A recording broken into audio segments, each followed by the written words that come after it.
Ladies and gentlemen, this RedGamingTech.com video, we're going to be continuing our discussion of cloud-based technologies. Now, this primarily is going to be aimed at Xbox One, but of course it is also pushing on PC. It's also going to be part of the PlayStation 4, not to the degree of the Xbox One, but still, as well as future consoles most likely, and so on as well. So this part is going to be focused on the positives of it. Because, obviously, there are not just negatives in something, there are usually positives as well, especially in IT. In this case, we discussed the negatives in the previous video, and of course it sounded extremely biased, and this video is also going to sound extremely biased because we're going to be focused on the positives. Now, what we're going to do before we start getting into the compute stuff, which is the real thing which Microsoft are pushing, right? We're going to speak about the cuter stuff, the stuff that's not so in your face, and the stuff that I think no one has really a problem with, but we're going to discuss it anyway, just for the sake of completeness, and just to kind of get everyone onto the same page. The obvious one that we're going to first begin with, and I don't think anyone in the right mind would have issues with, would be cloud saves. I'm pretty sure most people understand what this is, but I'll give a quick overview, of course. Let's use Steam, for example, which of course is available on PC. And let's say that you were to buy, let's say, Skyrim for the PC. That's a pretty classic one. And let's assume that you get like 20 hours into the game. And then let's assume that you get a new version of Windows. Let's say you go from Windows 7 to 8, or, you get a new hard drive. And let's assume that you forget to back up your save data. Now, this used to happen to me all the time. I honestly cannot tell you how many times that I have forgotten to back up save data from one game. It could be that the game had it in a really obscure directory. It could be that I was in the rush at the same time because I was excited because I had new PC parts or whatever, and therefore there was invariably one or two games or products that I forgot to back up save data to. Preferences, for example, in Photoshop, there were really annoying ones, and various other bits and bobs. Invariably, you forget to do one of them. Right? It's almost like me saying to you, well, I'd like to eat today. It's just obvious. And the basic premise with the cloud saves, and the reason I don't have a problem with them, is because the game working is not contingent whatsoever on those save games. On those cloud saves.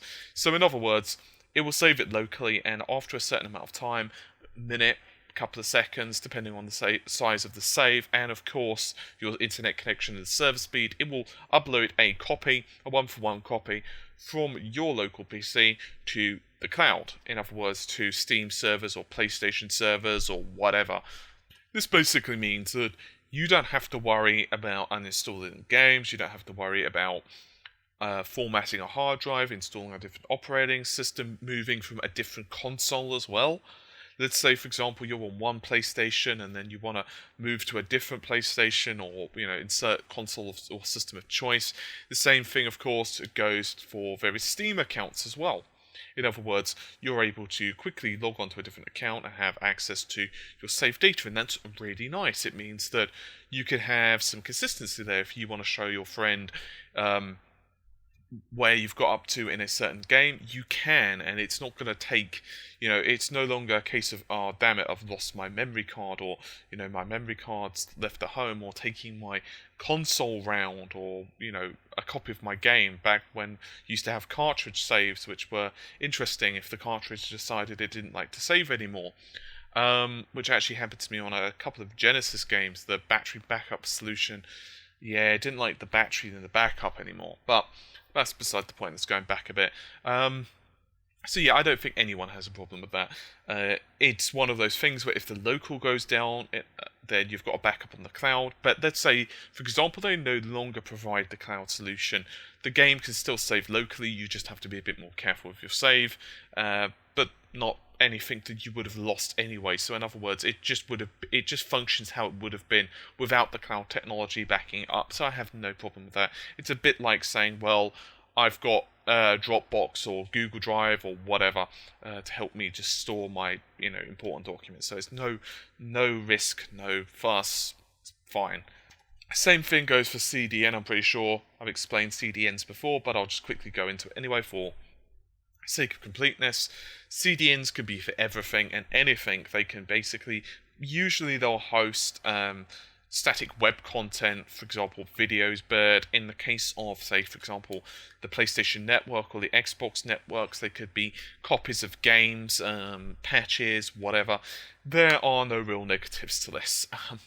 There are a couple, I suppose, technically, if you really want me to be honest.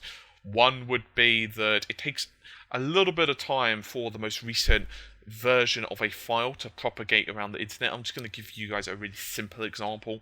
I'll use, for example, a web page. Let's say I'm in the United Kingdom, which I obviously am. Let's say you're in the United States. Let's say you've got a friend, Bob, in Australia. Let's say that I had hosting in the United Kingdom. I don't. I have it in America because that's primarily where most of my traffic comes from, but whatever.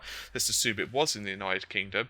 And then let's assume that I decide to change the background colors of my website to, say, I don't know, a fluorescent green or pink or whatever.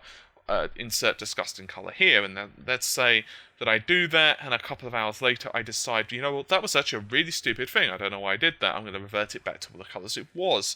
Let's say that it's an emergency change because I get bombarded by people who hate the color fluorescent pink, which I couldn't really blame them, but whatever. And let's say that I was to then change it. The problem is, to do that, most websites now use external sheets, like for example CSS, and I was cascading style sheets. You don't really need to worry about what that is. It just basically is one file which is referenced all the time, which basically says, okay, the color of this font and this background are X, whatever X are. In this case, let's say that I was to change the color of the fluorescent pink back to, say, I don't know, white, just for example. You in America may still see the pink for a while. The simple reason because it takes a while for the latest file to cache on all the servers. In other words, each server will begin to say, have you got the latest copy? No, okay, then here it is. Have you got the latest copy? Yes, you do, great. And it will just move along like that. It's not really a big problem, simply because you can do force refreshes, so not really a big deal. The other problem, of course, is that it does cost a bit more in terms of hosting, but that's not really here nor there. Microsoft are the ones that's providing this. It's not really an issue. And to be honest, anyway, it's not that much more expensive than traditional bandwidth, in other words, from one server to another, so not really that much of a big deal. So once again, CDNs, I don't think anyone has an issue with. If they do, I don't really understand why. But regardless, now we're actually going to talk about the meat of this. We're going to be talking about the positives of compute. And there are some, actually. There are a number of negatives that we've discussed. So, for example, I'm just going to quickly run this down because obviously we need a bit of context. I don't like it for things like graphics and for things that are reliant on syncing to every frame because it just doesn't work that well. But for other things, for example, for dedicated server hosting, for, let's say, the ability to or let's say have AI for, say, enemies, loads of enemies online. Let's say, for example, much more advanced AI for persistent game worlds, for example, for streaming of certain data. That's all fine. That actually works pretty damn well, in my personal opinion. And, you know, the Forza developers were saying just how much better the AI is. And, okay, let's give them that the AI is the same, right? Let's just assume, worst case scenario, that the AI isn't that much better, because obviously it's not just a simple case of me saying to you, well, like, you've got that much more power. It doesn't matter how powerful a console is, it doesn't matter how technically advanced the system is, unless the developers, the programmers, can actually utilize the resources. And by utilize, I don't just mean, oh, okay, well, we're using it. We're talking about responsibly utilize. Because if you actually look, for example, at a lot of games development, when they first get a console, they're using a lot of the performance of the console. It's not like they're not like, oh, okay, it's got X amount of RAM, we're only going to be using like 20% of that or whatever for the first generation of games. No, they're probably going to be using quite a large percentage because their programming techniques suck at that point. No offense to the game's developers, it's simply because they are unpracticed with their hardware. It's just obvious, right?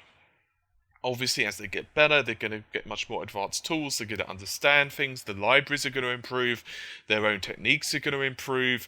Their understanding of the hardware is going to improve. Probably the hardware itself is going to have various updates, which improves its performance. For example, the Vita or the PlayStation 3, which freed up more RAM resources, whatever. These are just subtle things which slowly, over a period of time, a couple of years, couple of months, whatever, their techniques will improve. You can, as much as, for example, the developers of Shadowfall have learned a lot for their initial game, you can almost bet your bottom dollar that, let's say they decide to make Shadowfall 2 in 3 years' time, Guerrilla would have learned a hell of a lot more.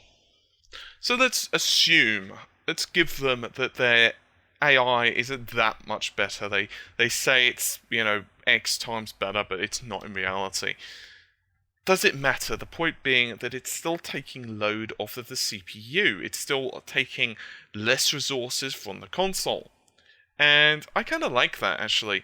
It means that basically the console has more free local resources, which is going to play a pivotal role down the future, because we don't really know how things are going to pan out with the x86/64-bit processors. Now, I say that not because I'm insulting them, but the AMD Jaguar, I'm pretty sure many of you know the specifications. Of course, it's running 1.6 gigahertz.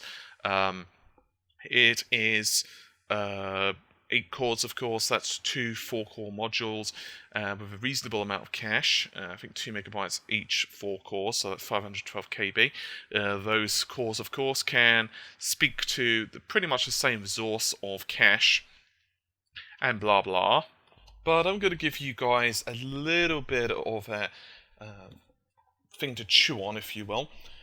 The latest processors on desktops, we're talking like the i7s, the really high-end processors, are considerably faster than the AMD Jaguar. We're talking core for core, it's much faster, and it's also running at a lot higher clock speed as well. In other words, to put it mildly, the processor is considerably slower, the AMD Jaguar. That's been proven by myself, that's been proven by other tests. You can Google it, or you can go to Red Gaming Tech. I've also got videos on it, which I discuss, so you can check those out if you want. This is further compounded by the fact that two processor cores, shall I say, are allocated to system resources. There's a couple of notes, of course, we're going to quickly go into. I've discussed this heavily before, but just in case you've not watched those videos, or you're not familiar with it, or you don't remember, or whatever, we're not really sure what the percentage of resources of those cores. In other words, just because two cores are reserved for something, it doesn't mean that those cores are being hammered. It doesn't mean that, for all we know, because we don't, because I don't have the development kits, and more to the point, even system developers like EA, they probably don't really know what's going on with those cores, because they most likely don't have even a smidgen of access to them.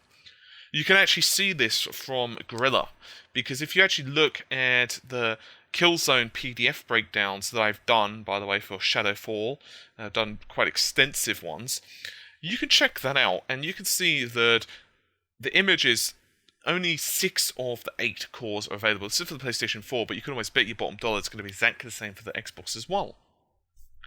In other words, we don't know what the percentage usage is of the other two processors. The reason, of course, they've allocated 2 is because most likely Sony don't know over time what it's going to be like. They want a silky smooth experience. That's not going to happen if that first CPU is being choked up, because tons and tons and tons and tons of services in the future get added to the system pie, if you will. And oops, this is exactly the same issue, by the way, as the RAM, and I've discussed that in another video as well. I don't want to make this video like a 50-minute thing discussing stuff I already have, so that's why I'm pointing you guys to other resources. So, yeah. We don't really know what that's going to be like, but what we do know is that the AMD Jaguars, we're probably going to get into a situation where compute or the cloud for either system is going to become quite handy, because on the PlayStation 4, the idea is simple. They have a lot of changes on their GPU architecture. I've discussed this once again before, but I'm just going to very briefly go over it, summarize it, if you will, in this video. Most likely, they've done changes, for example, with the bus structure. They've added another bus in. They've done things such as adding the ability to much better keep track of data in the level 2 cache for compute and or graphics processing, so it's able to much better keep track of it, much better able to access it, it's a lot faster. And they've also done stuff like, for example, add in extra compute queues, which should make things a lot smoother. In other words, it's being able to compute stuff when in theory the GPU is not really doing that much. In theory, the principle behind this is pretty simple, not very complicated to understand. It's gonna just offload stuff from the CPU. So currently, of course, on the PlayStation 3, you're using the Cell, or they are using the Cell. Unless, of course, you're a games developer, in which case all the power to you.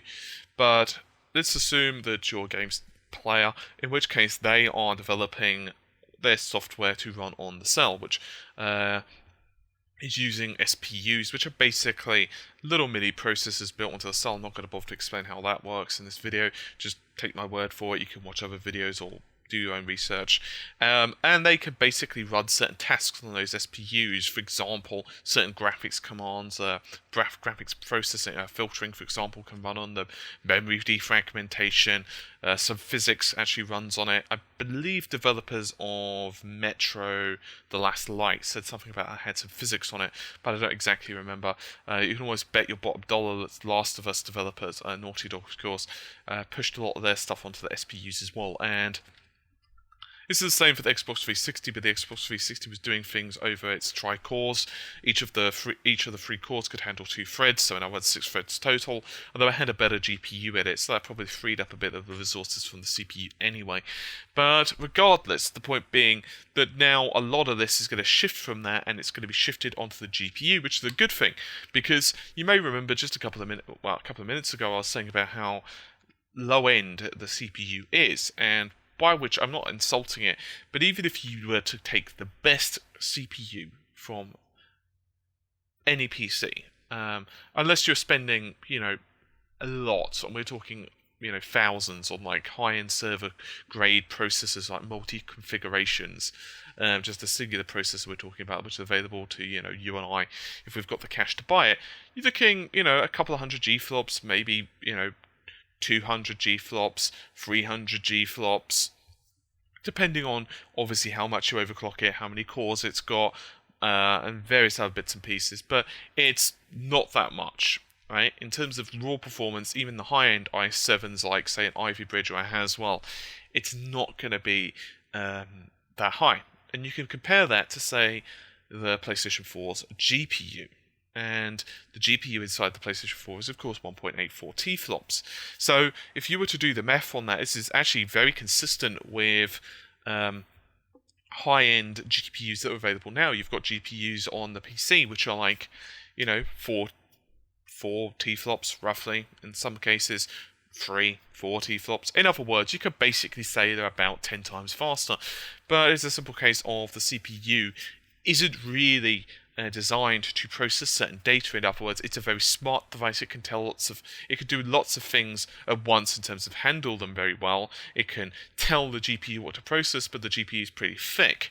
The problem is it's still taking a lot of work on the CPU, and so when we're doing stuff like hosting multiplayer games, when we're doing stuff like bots, when we're doing certain stuff like physics, although physics isn't going to be too much of a big deal for the PlayStation 4, possibly, because a lot of this stuff is going to be shifted, if you will, onto the GCN architecture. We'll have to see long term how well that does, of course. But what it will mean is that it's basically freeing up resources. Now, obviously, your mileage may vary. On certain games, for example, fighting games, it's probably not really going to be that big of a deal to shift AI. Of course, it could possibly help, but I think AI on a fighting game maybe not the best idea, because of simple issues like latency. It depends really how much it affects it. There is probably going to be some element of guesswork basically involved on the local machine, and some stuff is going to definitely be hosted locally on the machine. Even the developers of Titanfall have said the same thing. You know what? Some physics are held and handled on the machine, some not. So in other words, I am guessing what they mean by that is stuff that is synced to every frame. Yeah, that's going to be hosted on the cloud. On the local machine. But stuff that's like it going on in the background, physics that are happening in the distance, for example, weather effects, clouds, whatever. Because a lot of the list does come under fluid dynamics and physics and stuff like that. So we're talking about water effects, rain, stuff that you may not directly interact with. It's perfect to shift on to the cloud. So I don't think fighting games, for example, AI could maybe make a great transition. However, I wouldn't be surprised if, for example, background characters fighting. So in other words, let's say you're playing through arcade mode. Let's just throw up a quick scenario right now. Do you remember Mortal Kombat? I believe it was 2, actually. Do you remember the bridge in Mortal Kombat 2 where you'd fight, and there was that stage where you could see other fighters in the background also fighting, and like you were not the foreground, obviously, and then there was other fighters in the background, and it was kind of like a really cool stage. I used to love that stage. Or another really classic one would be the Monastery Tower, Shao Kahn's tower, and you saw the figures in the background. But by all means, you can switch this to any game you want in history of the world. But let's just use this. What could happen, and this is completely just throwing this off the top of my head, is that the AI that you are fighting is hosted locally, but in the background, the dudes that you are not interacting with, it doesn't really matter what's happening with them.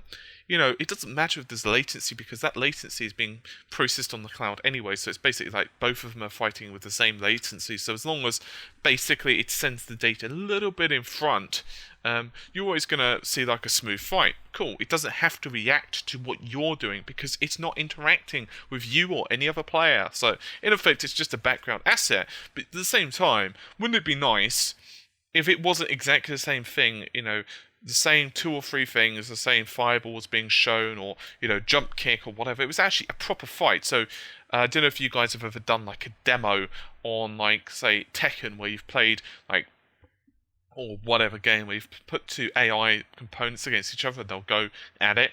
Well, wouldn't it be really nice if that level of detail, but much more so, was actually in that game? That would be pretty cool. The same thing goes for, say, Skyrim. We all know about stories in Skyrim. I'm just picking on Skyrim because it's a really good interactive world. Because let's say that you are coming along, you're just about to attack something. It's happened to me all the time on titles like Skyrim and other games. Even Far Cry 3 is a really great example. There's times, for example, when I'm just about to sneak into a camp, I just shoots one dude with an arrow. And, his friends are like, what's that? What's going on? And I'm just like, okay, I've just got to move to position. Oh, never mind, there's a tiger in here. And the tiger will start to, like, basically ravage them. And they're, like, trying to fight the tiger, and I'm, like, behind them. Like, don't mind me, I'm just arrowing you in the back. And, you're like, pew, pew, pew. And you're like, thanks, tiger. And then the tiger tries to eat you. In other words, it's like this persistent world, where the tiger in reality, of course, there are scripts that are happening in the background. This has all been programmed. There's random coincidence and maybe set paths that the tiger will go round and round and round. For example, it will be in a particular area. Obviously, one of the primary reasons behind that in Far Cry is because you need to, say, for example, get, I don't know, a pelican hide, or you need to get like a whatever, you know how you need to do the skinning and stuff in Far Cry for the crafting system. Wouldn't it be an absolute pain if you had no idea, if the game was just like, yes, somewhere on this island is a dog, and you need to get that dog's skin. So good luck with that. No, it's much better to actually say, well, these are the areas that those dogs populate, which is more realistic anyway, because in reality, in wildlife, of course, generally, I'm not saying I'm like, some wildlife expert, but generally, animals, mark territories by their own. Of course, there is some encroaching going on, but there you have it. So what I'm basically saying is that games like, for example, Far Cry, games like, for example, Civilization, or any of these, massive RTSs, they could really benefit from this, because they could handle individual army movement much better. And I kind of like that, actually. I really do. I like the idea of much smarter, much more intrepid opponents. Opponents that don't just rely on the same thing. And this is really important to notice, because if you noticed, a lot of the time in my videos, like when I'm playing on just for background footage or whatever, I'll actually do stupid stuff a lot of the time. And one of the reasons I like to do it is because I like to see what happens and how the AI reacts to it. Because, as some of you may know, I am trying to learn a bit of programming. I'm learning game design for the purposes of this channel, by the way, because I like to give you guys the best content I can possibly give you. And I like to mess with engines and do stuff that maybe I shouldn't do. I'll give you guys perfect examples. Like, sometimes I'll just stay behind cover and I'll just shoot in Max Payne and I'll just aim roughly at the enemy and shoot and see what happens. Or I'll, for example, be playing, I don't know, Grand Theft Auto, and I'll just stay in one spot. I will not move, and I'll just camp there and see how much havoc I can cause just by that one spot. And I'll just see how many stars I can get by just chilling out and see what the AI can do about it. Because I'm just curious to see how AI evolves over time and what it can do. And I think it's really interesting experiments when you do that, because sometimes some games will take the cheap shot. They'll, spawn enemies behind you when there's absolutely no way into that area, right?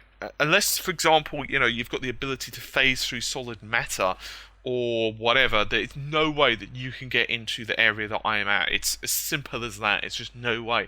Other times, the enemies will just basically glitch. You'll have like this situation where there's millions of enemies just basically camped outside. Other times, it will find a way in. Right, so in other words, they'll like bum rush you with shields or whatever. Other times, enemies, they'll just keep coming at you until you run out of ammo. Maybe in certain games you could keep cheating, whatever. I think it's really interesting to see. The same with like Skyrim and other games as well. Of course, there has to be balance, right? If you're coming like against Skyrim and you're fighting like a dragon and a giant, in reality, it wouldn't be really good if that giant and just for example, you're low level and the giant and the dragon suddenly decide, well, you know what, this guy's hit both of us, screw this, we're going to team up and I'm going to jump on this dragon's back and ride him and start clubbing him. Because, there has to be levels of AI that are smart but really work. And I think a lot of that is going to be flowing forward in the future. Dedicated servers are another thing. We know that dedicated servers, you hosting them, well, yeah, there are multiple issues with it. There are multiple things I like about it. We've discussed things that I don't like about it. For example, like if the developers can no longer support the game, then it goes bye-bye. And this is happening to, the Tekken Federation. I don't remember the exact words, but it's on a couple of stories floating around right now. The developers of Tekken have said, that the World Tekken Federation, I think it's called, complete from memory. It costs them a lot of money to run that, and fans don't actually realise that those servers cost a lot of money, and not enough people are using it. They can't keep justifying the costs, and so it's going to have to go bye-bye, and when it goes bye-bye, lots of cool stuff goes as well. It's just how it works. But that isn't to say that some stuff isn't nice about it. Actually having dedicated servers means, once again, well, the host, which is you, doesn't need to worry. Let's say, for example, you're hosting it locally. Your console needs to do more work because your console is basically hosting the players, needs to act as the server. So in other words, you're basically running like a little mini server. And so let's say you've got 16 players or 8 players. It's a problem. And obviously, if you've got a dedicated server, which is one of the things that, for example, PCs really started to push, because PCs typically have had dedicated servers because of the prevalence of them. You could buy like a really cheap-ass Counter-Strike server. I say buy, you can run it really cheaply. I mean, technically, you could run it, for example, on an old laptop or whatever. You know what I mean. But you could rent that server a couple of pounds a month, let's say £5-6 a month, and you could be like 16-man, 32-man, depending on how much you want to pay. My point being, it's a dedicated server, and therefore it doesn't really matter if, for example, you are not online. And this is something that could be really cool. So, for example, let's assume that you decide, well, you know what, I want to create a game. In the future, for example, how it could work is, let's say you want to create a game, a micro instance could spin up in the virtual server that would create things with the rules that you want, but you're not hosting it. You've basically just said, well, I want to create this server, and it will create the server for you, and then when you disconnect, and let's say the game ends, it will basically continue to play out until the game ends, and then it will, send people back to the lobby and they can join a different one. So this, you're halfway through. The game won't end then. It will just continue to play forward until the end of the round, whatever, or the map cycle, and then it will spin down, and no fuss, no foul. And I think that is a really cool way to do things. It means that players still have a lot of choice, and that's what Microsoft have been pushing. They said, people in the future want to have a lot more choice. They want a lot more decisions. They want to be able to do things in their own time. And I do agree that that's going to lead to a lot of creativity, which of course is a good thing in video games, because stagnation is not good in our market, in our industry, because stagnation is what causes things to fall over in our industry. Stagnation is what means that people aren't going to keep buying the same game consistently. People bitch about Call of Duty, people bitch about Battlefield or whatever game, but the reality of the matter is they do enough, they add enough stuff in to make people buy the latest version. And this is going to be like that for a while, but I think people are starting to become more used to this stuff. They're starting to understand it a lot better. So yeah, there are a lot of stuff I do like about the cloud. There's a hell of a lot of stuff I like about the cloud, actually. But I just have some issues with it. So I'm probably going to make one more part to this, because it's already 32 minutes. And yeah, it's pretty lengthy. The final part is going to be my initial thoughts, hopes, predictions. I don't have a clue how long that's going to be, but I'm guessing about another 30 minutes or so. Yeah, anyway, hopefully you've enjoyed the video.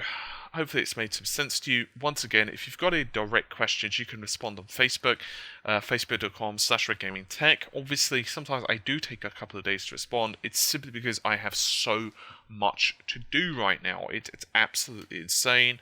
It's not just channel related. Obviously, I do have other things, other responsibilities, unfortunately, which are a horrible word. But unfortunately, there you have it. Anyway, hopefully you've enjoyed it. I will see you soon. Take care. Bye for now.